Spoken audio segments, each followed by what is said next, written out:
In the dim and distant past, we had websites developed and then search engine optimization was thought about afterwards. This was up until about 2 years ago. Website optimization and search optimization started to merge. Now we have website optimization integral throughout and thought of simultaneously when people develop a website. Content management systems. The market is dominated by WordPress, which has over 60% of the market share. The next nearest are 6 and 5%. There's over 60 more, and most of them have less than 1% of the market. So what affects your site? Backlinks that are links directed towards your website. On our website at Marketing Projects, we have 865 links, 29 of which are actual sites linking into us. But they're also known as inbound links. The number of backlinks is affected as an indication of the importance and popularity of that website, so it's important to ensure your backlinks are correct and linked up effectively. For the last 20 years, we've been advising clients with little time or money that the best way of optimizing their site is to buy relevant domains and link from them into their main website. You have to be a little bit more careful with that these days because search engines are getting smart. Social media at 31% is increasingly influenced by video. So if you have video links in your website, that's a very important thing and is increasingly more powerful. Content at 26% used to be just keywords, but now it's much more measured as key phrases as opposed to words.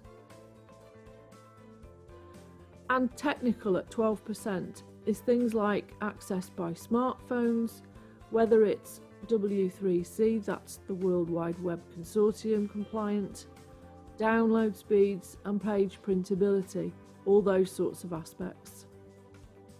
Google changes its search algorithm around 600 times annually. You won't keep up with this, so it's best to be honest and to make sure that you have an effective website which users love to visit. The major updates are important to look at in terms of what affects your website. Panda was sent out in 2011, and that really affects and looks at your site in terms of targeting low quality content.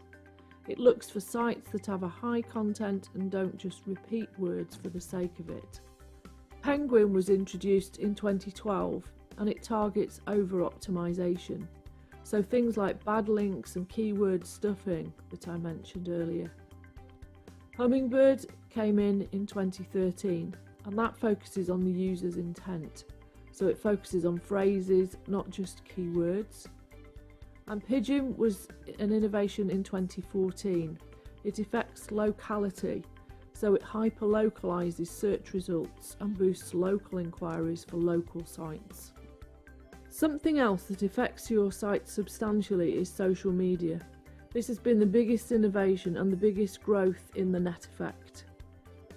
Do not buy likes, that's one thing I would definitely add. Spend time and effort getting legitimate likes rather than paying for it. When I spoke about ways to influence SEO, there's a philosophy that it's the good guys versus the bad guys, and in this sector it's been termed black hat development areas and white hat. Black hat really looks at underhand strategies, whereas white hat is more legitimate. It was termed this in the mid-2000s. Things like invisible text, putting lists of words in white text on a white background and hiding it in your website. Meta tag stuffing, this is frowned upon now, but it's incredibly important to get your meta description on your website so that it's honest and concise. So a maximum of 1 or 2 sentences, 3 at most. Don't try and stuff all your keywords into the description tag. Then meta keywords, which really lost importance recently due to the rampant misuse by SEO experts from the black hat domain. The tag was created really to have a list of keywords that help search engines understand the content, but it shouldn't list your entire website keywords. Remember, Google and other search engines rank your page and not your entire website, so don't feel as though you have to spread terms and words throughout all your pages. Descriptions should be relevant to your page. Content is king. It needs to be relevant and up to date.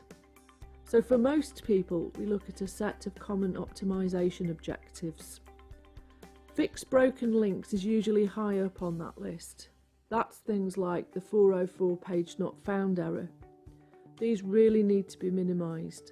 Meta tags need to be put into the summary text. That's very important. Page headings, H1 to H6 if you go into WordPress. Make sure that they're accurate and not too long. The meta description for the page should also be accurate, not too long, and all photos do need to be labelled. Social media and or AdWords need to be added to your website, which will help you move up those search engine rankings. Try to improve content is usually a common objective, and then once all those are put into place, you can start to be a little bit more sophisticated and look at the way visitors to the pages are managed and flow through your website. So a perfectly optimized page typically looks like this. The title and the meta elements are all in there, and we're using an example here which is typically used by other websites. It's called Chocolate Donuts from Mary's Bakery. So you can see how chocolate donuts, there's a phrase, is repeated all the way through that particular page and the words are highlighted. You've also got links through to Facebook, Twitter and other social media on the page, so that means it's built to be shared. It's also bot accessible, so it means that there's no impediments to actually searching through this. So keywords. What sort of keywords would you consider? Really, you need to pick out and section off the words that are about your business. What you're doing, for example, where you're doing it, who you're doing it for, and when you're doing it. Consider separate pages for each of these particular areas. An example here was too long for us. We shortened it for greater SEO acceptability, seen below. Quick fixes. The main thing to do is to log on and use Google Analytics. Do create an XML sitemap. That can then be submitted to Google, Bing, Yahoo and all the others to help crawling. You can use www.xml-sitemaps.com. This will help you put that together. Look at your click-throughs and bounces. This is very important. If you haven't got an interesting website, people will click through quickly and go onto your website, then leave straight away. If you measure these over time, are they staying the same? Are they improving? Are they getting worse? Why do you think that is? You can then start putting together some action points. Current keywords. Make sure you check your keywords and check what Google thinks they are as well. At the end, I will tell you about some useful tools to help you with this. Content drill downs. Check the clicks to a particular page, the bounces, the time on the page. These are all good indicators of how useful the page is to your visitors. You can get all this data through Google Analytics. Visitor flow. You can measure this taking the path that visitors would take. Can you spot any issues with it? And exit pages. Where do people actually leave the site? If it's on the first page they come into, this is a problem. Can they complete forms successfully or do they abandon? Finally, traffic.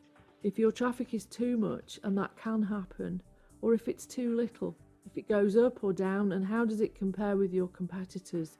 Measure that over time, and remember to delete your cache on Google searches when you're doing this. I've run our site's marketing projects through something called sitebeam.net. This gives a good indication to any website that has put into it. You get a 20-page report free of charge, and we previously tested our website in March 2014. For overall, we were scored 3.4, accessibility was 6.6 and content was 6.7. But since then we've simplified our website in common with a lot of newer sites, so that's only moved slightly. Marketing at 6 and technology 3.1. We're doing better now than we were doing before with our previous website. We've also looked at broken links. For example, this is the level of detail you get here. We actually only have one broken link. However, you are seriously penalised for broken links, so please do sort that out as a high priority. This information also helps you identify your broken link and where it is. On Twitter, we have 1,600 followers and a very high number of tweets, so we have a high rating for this at 7.1. On readability, you should aim for a score of about aged 15, even if you're a very technologically advanced site speaking to technical people. You may be penalised on this, though. I would add that the preference is always to go for whatever the audience that is visiting your website would speak at. Freshness. The importance here is stressed on keeping your site up to date and adding new content in all the time on a regular basis. And then on search engine results, we are found really well. We get 10 out of 10 for our analytics. This looks at our domain age. Our domain was set up in 1997. It also checks headings and mobile links. So how do you get a 10 out of 10? These are some of the tools that you need to look at to achieve this. There's copyscape.com, which is a free plagiarism tool. SiteBeam I've mentioned already. This will report on your search engine ranking out of 10. SiteLiner does free and fast analytics of your entire website. It tells you where duplicate content is, broken links, internal page ranking. It redirects and gives you more. It also helps you create an XML sitemap if you need that. Google AdWords have a tool for analysing and planning keyword ads. Jumbo Keyword and Keyword Mixer.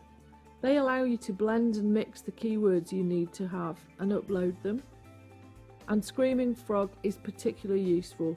It basically mimics an SEO spider and it will crawl your website, checking everything out and advising you on any issues. Backlink Watch is also useful but quite commercial these days.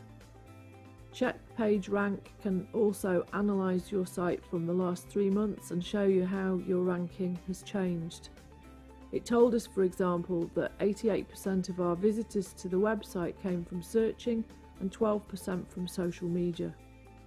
And finally, Penguin.